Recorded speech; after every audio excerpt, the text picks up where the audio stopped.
ស្រីចូលឆ្នាំថ្មីធ្វើឲ្យស្រីអត់ចម្រៀងថ្មីចេញលក់ក្នុងពេលឆាប់នេះគួរឲ្យអាណិតព្រោះដួងចិត្តអូនខ្លាចតែម៉ែជេចាំមើលបងទៅសុចាចាម៉ែអូនកាចណាស់មិនដឹងគិតយ៉ាងណាទេ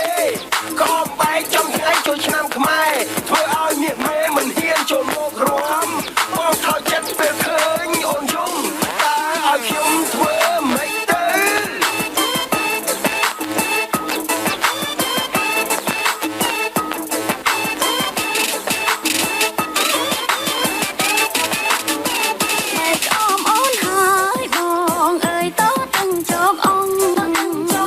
បងសុំទោសសុំទោសមិនខំអូនហើយបងអើយតោទាំងជោគអង្គជោគអង្គជោគអង្គជោគអង្គអូនមិនហ៊ានចូលទាំងសងអូនមិនហ៊ានចូលទាំងសងសែនស្ដាយស្រណងមិនគួរឡើយប្រងធ្វើបែកខំអូនសែនស្ដាយស្រណងមិនគួរឡើយប្រងធ្វើបែកខំអូនបទចម្រៀងថ្មីចេញលក់ក្នុងពេលឆាប់នេះអូនស្គាល់បំឡៃស្មានថាក្អមសម័យទាំងអីក្អមបុរាណ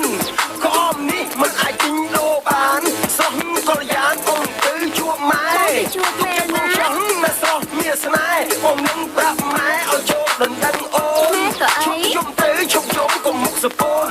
បងមិនឲ្យអូនខកចិត្តនឹងខកប្រានបងនិយាយមែនមិននិយាយលំឲ្យទៅបានទេតែចាំបងឲ្យម៉ែចូលដណ្ដឹងអូនព្រាម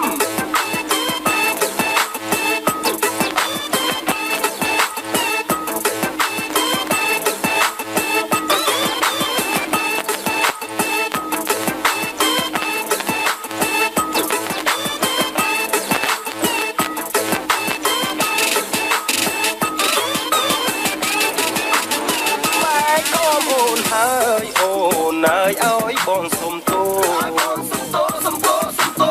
បែកកុំអូនហើយអូនហើយឲ្យបងសុំទោ